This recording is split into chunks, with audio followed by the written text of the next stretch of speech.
नमस्कार दोस्तों, आप सभी का सादर अभिनंदन है आपके अपने YouTube चैनल देवेंद्र क्लासेस में। उम्मीद शानदार मस्त होंगे। टॉपिक आज का हमारा पॉलिटी में है और पॉलिटी में 1773 का रेगुलेटिंग एक्ट हमने पढ़ लिया है। यदि आपने नहीं पढ़ा है, जो नए बच्चे हों या पुराने भी बच्चे हों, तो पहले उस एक्ट को पढ़ें, उसके बाद इस एक्ट के बारे में हम चर्चा करेंगे और इसके नोट्स बनाए आप, है ना। बिल्कुल क्रम से हम पढ़ेंगे। सभी कंपनी के शासन के जितने एक्ट मैंने पहली क्लास में डिस्कस किए, एक के बाद एक एक करके बेटा सबको पढ़ेंगे, ठीक है। तो आज का अधिनियम है 1784 वाला। हालांकि इससे पहले एक 1781 में भी कुछ नियम बनाए गए थे 1773 की कमियों को दूर करने के लिए। जो 1773 के रेगुलेटिंग एक्ट में कुछ कमियां रह गई थी भाई साहब, उनको सुधारने के लिए उन्होंने एक सेटलमेंट नामक एक्ट 1781 में और बना करके भेजा था, है ना। सिर्फ वो कमियों को दूर करने के लिए गया था। आप भी लिख लेना, कमियों को दूर करने के लिए 1781 में सेटलमेंट एक्ट बना करके भारत भेजा गया था, ठीक है। लेकिन महत्वपूर्ण जो है एग्जाम पॉइंट ऑफ व्यू के दृष्टि से देखेंगे तो बेटा इस पे प्रकाश डालना बहुत आवश्यक है। प्रकाश डालेंगे पिट्स इंडिया एक्ट पर 1784 पर, है ना। ये इंपॉर्टेंट है आपके एग्जाम की दृष्टि से, जहां तक आप किसी भी एग्जाम की तैयारी कर रहे हैं। तो आगे चलते हैं बेटा। एक्ट की बात कर रहे हैं, कौन से एक्ट की बात कर रहे हैं? पिट्स इंडिया एक्ट की। तो सबसे पहले यहां समझ लेते हैं, ये चलचित्र आपको दिख रहा है, ये महाशय जी हैं, इन्हीं के द्वारा बनाया गया था ये एक्ट। इनके द्वारा ये एक्ट बनाया गया था। इनका नाम विलियम पिट द यंगर था बेटा। ब्रिटेन के प्रधानमंत्री थे ये उन दोनों बेटा। ये उन दोनों कौन थे? ब्रिटेन के प्रधानमंत्री। ये आपको दिख ही रहे होंगे, है ना। क्या नाम था? ब्रिटिश पीएम थे ये।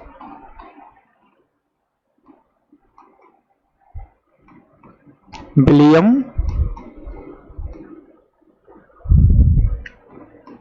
पिट द यंगर, ये इनका प्रधानमंत्री जी का नाम था। इनके नाम से ही जाना जाता है ये एक्ट। जो एक्ट अभी हम आपको पढ़ाने चलेंगे वो इनके नाम से ही जाना जाता है। इन्हीं के शासनकाल में बनाया गया। ये प्रधानमंत्री थे, ब्रिटिश प्रधानमंत्री, है ना। कौन थे ये? इधर भी लिख देता हूं मैं, ब्रिटिश प्रधानमंत्री।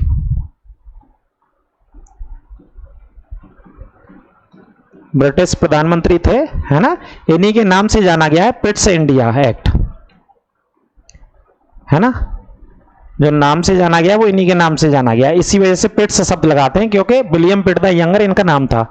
ये ब्रिटेन के पीएम थे, यानी कि इन्हीं के शासनकाल में ये बना। फिर बात कर लेते हैं मुगल सम्राट इधर कौन था भारत में, तब ये एक्ट बना बेटा। ये आपको रट जाने चाहिए, है ना। शाह आलम सेकेंड ही था। कौन था मुगल सम्राट? शाह आलम सेकंड था। वो तो यही रहेगा, 1806 के आसपास तक रहा था, है ना। शाह आलम सेकंड। बंगाल का गवर्नर जनरल कौन था बेटा? बंगाल का गवर्नर जनरल कौन था? बंगाल का गवर्नर जनरल आपको पता है ये कौन था? Warren Hastings.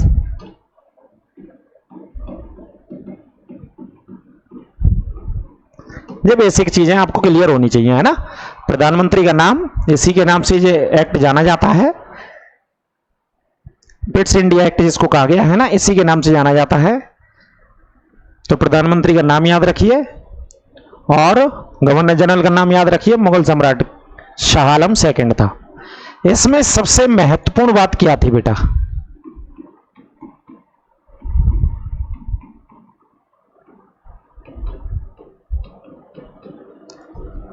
Pitt's India act में सबसे इंपॉर्टेंट जो बात थी वो क्या थी?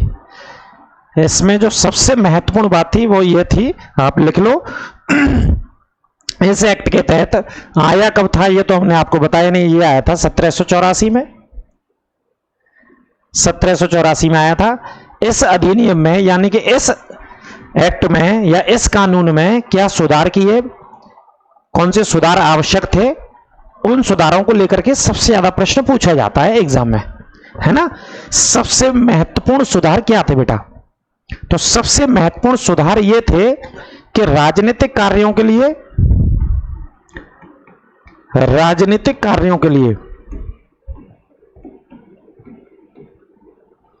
ठीक है। पहली बात तो यह है कि राजनीतिक और व्यापारिक कार्य अलग अलग करे गए। ये बड़ी बेसिक बात है। राजनीतिक कार्य अलग कर दिए गए और व्यापारिक के काम अलग कर दिए गए। दोनों काम अलग अलग कर दिए गए। दोनों के लिए अलग अलग बोर्डों की स्थापना की गई। राजनीतिक कार्यों के लिए एक अलग बोर्ड की स्थापना की गई और व्यापारिक कार्यों के लिए एक अलग बोर्ड की स्थापना की गई।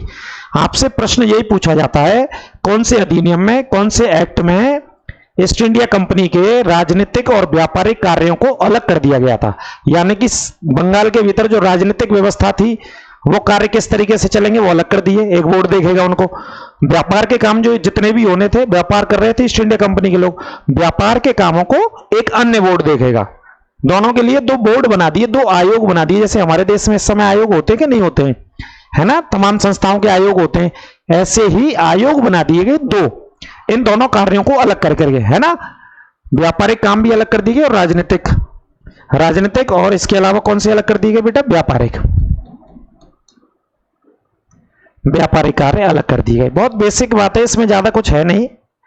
ये कार्य अलग कर दिए गए थे 1784 में और राजनीतिक कार्य अलग कर दिए गए। राजनीतिक कार्यों के लिए बेटा जो बनाया गया था, कौन से कार्यों के लिए, राजनीतिक बोर्ड ऑफ कंट्रोल बनाया गया था। क्या बनाया गया था मेरे भाई, board of control.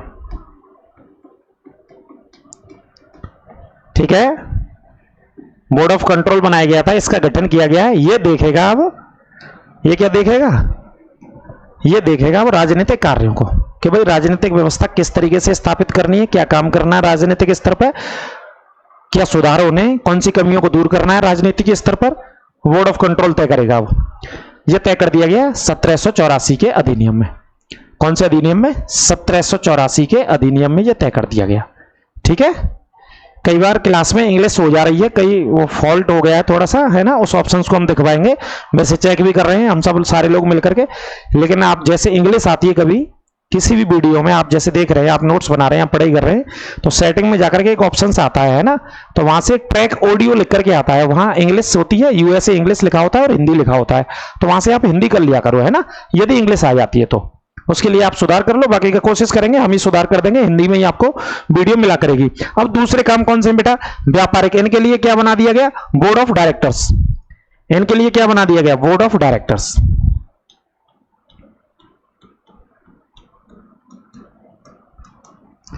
Board of directors का गठन कर दिया गया। ठीक है, इनके लिए बोर्ड ऑफ डायरेक्टर्स का गठन कर दिया, यानी कि व्यापारिक कामों को ये वाला आयोग देखेगा, ये वाला बोर्ड देखेगा, है ना, जो व्यापार करने होंगे, व्यापार से संबंधित चीजों को बोर्ड ऑफ डायरेक्टर्स वाले लोग देखेंगे और राजनीतिक वालों को बोर्ड ऑफ कंट्रोल देखेगा, है ना। अंतर कुछ नहीं है, जहां डायरेक्टर है और यहां पर कंट्रोल है, बस इतना अंतर है।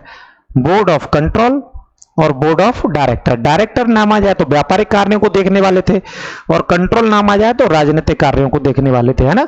यह व्यवस्था सर्वप्रथम 1784 के एक्ट में सबसे इंपॉर्टेंट व्यवस्था की गई आपके एग्जाम के पॉइंट ऑफ व्यू से, मेरे भाई, पेपर के पॉइंट ऑफ व्यू से। ठीक है, लेकिन प्रश्न बेसिक पूछ लिया जाता है, राजनीतिक और व्यापारिक कार्य कब अलग कर दिए गए, कौन से अधिनियम में अलग कर दिए गए, कौन से कानून में अलग कर दिए गए, कौन सी वर्ष में अलग कर दिए गए। ब्रिटेन का प्रधानमंत्री कौन था तब यह अधिनियम बना था, तो ब्रिटेन के प्रधानमंत्री का चलचित्र आपके सामने ही है, ये महाशय थे, ये बाबूजी थे उस समय ब्रिटेन के प्रधानमंत्री, है ना। सुंदर चलचित्र आपको दिख रहा है, बढ़िया एकदम फर्स्ट क्लास। क्या नाम था इनका, विलियम पिट द यंगर। ये प्रधानमंत्री थे, 2 कार्यकाल इनके रहे ब्रिटेन में। अगर बात करेंगे इनके कार्यकालों की, कितने कार्यकाल रहते हैं, ये 2 कार्यकाल रहते हैं, 1783 से 1801 और 1804 से 1806, है ना। 1783 से इनका कार्यकाल शुरू होता है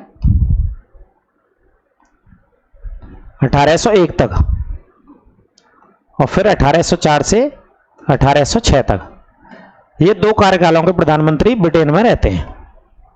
ठीक है, इतना जाना आपको पढ़ना नहीं है, लेकिन मैंने बता दिया, थोड़ा सा वैसी बेसिक जानकारी आप रख सकते हैं, कोई दिक्कत नहीं है। अब आगे क्या बेसिक काम किया इन्होंने, बेसिक काम आगे ये किए कि जो गवर्नर जनरल था वॉरेन हेस्टिंग्स, उसको ये भी अधिकार दे दिया इसी अधिनियम में कि वो प्रांतीय सरकारों को बर्खास्त कर सकता है। यानी कि राज्य की जो सरकारें थी अलग अलग, उन सरकारों को बर्खास्त करने का अधिकार भी कैसे दे दिया, वॉरेन हेस्टिंग्स को दे दिया, यानी कि गवर्नर जनरल को बेटा दे दिया गया, है ना। और यदि गवर्नर जनरल संधि करेगा या युद्ध भी करना पड़ सकता है उनको, भारत में रह रहे हैं, तो इसकी भी अनुमति किससे लेनी होगी, ईस्ट इंडिया कंपनी से लेनी होगी गवर्नर जनरल को। कोई भी संधि करने के लिए, किसी भी राजा से संधि करने के लिए, किसी भी नवाब से संधि करने के लिए यदि संधि करनी है गवर्नर जनरल को यानी कि वॉरेन हेस्टिंग्स को, तो उसकी अनुमति ईस्ट इंडिया कंपनी से लेनी होगी। और प्रांतीय सरकारों का पूरा अधिकार किसके अंडर में दे दिया? गवर्नर जनरल के अंडर में दे दिया है ना, ये वाली बात आप याद रखना। और एक सदस्यों की संख्या और कम कर दी थी, जैसे गवर्नर जनरल परिषद की जो सदस्य संख्या थी, वॉरेन हेस्टिंग्स के साथ कितने लोगों को अपॉइंट किया था? 4 लोगों को। इसकी परिषद में कितने लोग थे बेटा? 4 लोग थे, है ना। 1773 के अधिनियम में 4 से घटा करके संख्या कितनी कर दी? 3 संख्या कर दी गई गवर्नर जनरल की परिषद की। गवर्नर जनरल की परिषद की 4 से घटा करके कितनी संख्या कर दी गई बेटा? 3 कर दी गई, ये भी नोट करना। प्रांतीय सरकारों को बर्खास्त, ये पॉइंट लिख लेना, ये भी इंपॉर्टेंट है। प्रांतीय सरकारों को बर्खास्त करने का अधिकार,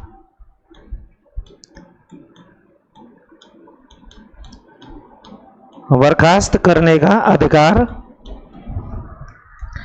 किसको दे दिया? गवर्नर जनरल को दे दिया साहब, है ना। गवर्नर जनरल को दे दिया साहब प्रांतीय सरकारों को बर्खास्त करने का।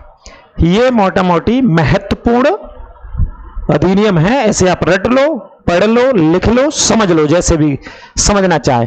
अब आप थोड़ा सा ल्यूसेंट की तरफ ध्यान इंगित करते हैं। वैसे ये वाला जो टॉपिक है, जो मैंने अपनी ही पुस्तक के नोट्सों से पढ़ा रहा हूं मैं आपको, ल्यूसेंट का इसमें इस्तेमाल नहीं कर रखा हूं मैं वैसे, है ना। हिस्ट्री में ल्यूसेंट का इस्तेमाल कर रहे हैं हम, लेकिन इसमें मैं अपने नोट्सों का इस्तेमाल कर रहा हूं, तो आगे देख लेते हैं, है ना। ये तो आपने पढ़ ही लिया। अब आ जाते हैं पिट्स इंडिया असल में क्या कहता है। पिट्स इंडिया एक्ट, तो पिट्स इंडिया एक्ट 1784, देखो साहब, इसे और देख लो, है ना। तो ये हेडिंग है पिट्स इंडिया एक्ट 1784। कौन सी साल में बेटा? 84 में। इस एक्ट के माध्यम से कंपनी के राजनीतिक, कौन से बेटा? कंपनी के राजनीतिक और कंपनी के वाणिज्यिक यानी कि व्यापारिक कार्यों को अलग अलग कर दिया। व्यापारिक क्रियाकलापों के लिए कंपनी का डायरेक्टर, व्यापारिक क्रियाकलापों को कौन देखेगा? कंपनी का डायरेक्टर यानी कि बोर्ड ऑफ डायरेक्टर से देखेगा। अभी जो बताया मैंने आपको के हाथों में ही पूर्व की तरह रखा गया, किंतु राजनीतिक क्रियाकलापों के लिए नियंत्रण एवं पर्यवेक्षण हेतु इंग्लैंड में 6 सदस्यीय, कितने सदस्यीय बेटा? 6 सदस्यीय एक नियंत्रक मंडल बनाया गया, जिसे कहा गया बोर्ड ऑफ कंट्रोल कहा गया। 6 लोग रखे गए इसमें। कितने लोग रखे गए बेटा? 6 लोग। क्या नाम है? बोर्ड ऑफ कंट्रोल की स्थापना की गई। जो कौन से कार्यों को देखना है इसको? राजनीतिक कामों को देखने के लिए, राजनीतिक कार्यों को देखने के लिए बोर्ड ऑफ कंट्रोल की स्थापना की गई। 6 सदस्यों को रखा गया। अर्थात बोर्ड ऑफ डायरेक्टर्स को व्यापारिक मामले का अधीक्षण जांच करनी थी, और बोर्ड ऑफ कंट्रोल को कौन से मामले देखने बेटा? राजनीतिक, ईस्ट इंडिया कंपनी के राजनीतिक मामले। कौन सी कंपनी के? ईस्ट इंडिया कंपनी के राजनीतिक मामले देखने। ठीक है, कोई दिक्कत हो तो बताइएगा। देखो, गवर्नर जनरल परिषद में पहले कितने लोग थे? 4 लोग थे 1773 में। कितने लोग थे? 4। 4 से कितना कर दी संख्या बेटा? 3 कर दी। कितना संख्या कर दी? 3 कर दी 4 से, है ना। प्रांतीय परिषद के सदस्यों की संख्या भी 4 से 3 कर दी गई। प्रांतों में भी परिषदें बनी थी, उनमें से भी 4 से भी कितने लोग कर दिए? 3 कर दिए। एक ये भी मुद्दा है इसमें। गवर्नर जनरल को प्रांतीय सरकारों को बर्खास्त करने का अधिकार दे दिया, है ना। मैंने बताया है, जो गवर्नर जनरल था उसको बर्खास्त करने का अधिकार दे दिया। अगला पॉइंट है भारत में नियुक्त अंग्रेज अधिकारियों को, ये भी बात देखिए, ये मैंने अभी नहीं बताई थी लेकिन आप यहां से देखिए। भारत में नियुक्त अंग्रेज अधिकारियों के गैर कानूनी कार्यों पर मुकदमा चलाने के लिए इंग्लैंड में कोर्टों की व्यवस्था की गई। भाई साहब, अगर जो ईस्ट इंडिया कंपनी के लोग गैर कानूनी काम करते हैं भारत में, जो कि कर ही रहे थे, इसमें कहने की कोई बात ही नहीं, गैर कानूनी काम ही कर रहे थे वो, है ना। कौन सा बढ़िया काम कर रहे थे बताओ? कानून से संबंधित थोड़ा ना बढ़िया काम कर रहे थे वो, है ना। लूट खसूट मचा रहे थे, भ्रष्टाचार कर रहे थे अनाप शनाप, है ना। लोगों पे अत्याचार कर रहे थे। भाई, अंग्रेजों ने अत्याचार ही तो किया है हमारे देश में आकर के। क्या किया है अत्याचार? आपको बताइए। अगर कोई गैर कानूनी काम करेगा तो इंग्लैंड में मुकदमा चलेगा उसके ऊपर। 1784 में जो व्यवस्था भी की गई है ना, क्या चलेगा? मुकदमा चलाया जाएगा अगर कोई गैर कानूनी काम करता है। गवर्नर जनरल को देशी राजाओं से युद्ध या संधि कुछ करना हो गवर्नर जनरल को, तो इसके पूर्व में कंपनी से अनुमति लेनी होगी। कंपनी के डायरेक्टर से क्या लेनी होगी? स्वीकृति या सहमति लेना अनिवार्य होगा। ठीक है, अगर संधि करनी है किसी भी चीज को लेकर के, किसी भी बात को लेकर के, युद्ध करने के हालात हो जाएं तो इसकी अनुमति लेनी होगी कंपनी के डायरेक्टर से, ईस्ट इंडिया कंपनी के डायरेक्टर से, गवर्नर जनरल साहब को, ठीक है। और कंपनी के अधीन के क्षेत्र को ब्रिटिश आधिपत्य का क्षेत्र भी कहा गया। यहां से स्टार्टिंग हो रही है, ये देख लेना, जो लास्ट लाइन है बहुत इंपॉर्टेंट है। जो कंपनी के अधीन क्षेत्र था, यानी कि ईस्ट इंडिया कंपनी के अधीन पूरा बंगाल था, उड़ीसा था, इसमें बिहार था, इसमें झारखंड था, पूरा बंगाल था भाई साहब। ईस्ट इंडिया कंपनी कर रही थी, है ना, राजस्व अधिकार थे उसके पास, रेवेन्यू के अधिकार थे पूरे के पूरे। वही क्षेत्र क्या कहलाएगा, ब्रिटिश आधिपत्य के अंतर्गत कहलाएगा, वही वाला क्षेत्र, वही इलाका, वही क्षेत्र ब्रिटिश सरकार के अंतर्गत भी कहलाएगा। ये कहना चाह रहे हैं इस पॉइंट में। यह है 1784 का अधिनियम। बस इतनी सी बात है और ज्यादा इसमें कुछ है नहीं। जो मैंने पहले पेज में आपको बता रखी है वही है पूरा का पूरा। फिर भी कोई दिक्कत, शक, समस्या कमेंट करिए, आप बताइए कहां पे दिक्कत है आपको। डिमांड आ रही है 100 क्वेश्चंस की, लाइव आ जाओ सर, ऐसा कह रहे हैं बहुत सारे बच्चे। मॉडर्न हिस्ट्री का लेकर के और एंशिएंट हिस्ट्री का कंटेंट बना रहे हैं, चिंता ना करो आप। एक बहुत लंबी चौड़ी टीम नहीं है हमारी, हमें कुछ एक सीमित संख्या में बहुत सारी चीजें बनानी पड़ती हैं, तो बहुत काम है सुबह से शाम तक। काम इसी चीज के हैं, कौन कौन से कंटेंट तैयार करने हैं आपके लिए, पढ़ाने के लिए, है ना। तो आप धैर्य रखें। करंट अफेयर्स की अगली मैराथन बहुत जल्दी आएगी, बहुत जल्दी का मतलब है लगभग 3 दिन बाद 10 अप्रैल को मिलेगी वो करंट अफेयर्स की मैराथन आपको, सेकंड वाली, है ना। उसमें आपके 2024 के महत्वपूर्ण नियुक्तियां कवर हो जाएंगी, 2025 की महत्वपूर्ण प्रधानमंत्री राष्ट्रपति नियुक्त हो जाएंगे और बहुत सारे महत्वपूर्ण प्रश्न कवर होंगे। जहां तक आप पहुंचे होंगे तो अच्छी बात है, नहीं पहुंचे होंगे तो आपका रिवीजन हो जाएगा उस मैराथन से। मॉडर्न हिस्ट्री, एंशिएंट हिस्ट्री भाई साहब बहुत जल्द लाएंगे, आप चिंता ना करें, जुड़े रहे और ज्यादा से ज्यादा शेयर करें, बिल्कुल निःशुल्क पढ़ने के लिए। तो यह है आपका पिट्स इंडिया एक्ट। कौन सा एक्ट हो गया साहब आपका, पिट्स इंडिया एक्ट हो गया साहब ये,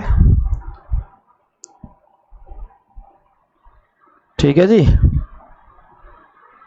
ये हो गया पिट्स इंडिया एक्ट। अगले टॉपिक में आपसे बहुत जल्द मुलाकात करेंगे। और हाँ, हिस्ट्री के टॉपिक्स को आप देखते रहिए। हिस्ट्री में हम जो अगला टॉपिक हमारा आपको मिलेगा, गुप्त साम्राज्य में पढ़ा रहा हूं, सातवाहन वंश भी पढ़ाएंगे हम आपको, चिंता ना करें। दक्षिण भारत के वंशों का भी जिक्र करेंगे, उल्लेख करेंगे, बिल्कुल डिटेल से मैं पढ़ा रहा हूं। अच्छे से नोट्स बनाइए, क्वेश्चन बाहर नहीं जाएगा बेटा, है ना। अपना ख्याल रखिए, अपने परिवार वालों का ख्याल रखिए, अपने मिलने वालों का ख्याल रखिए। मिलते हैं अगली क्लास में, सभी को नमस्कार, राधे राधे।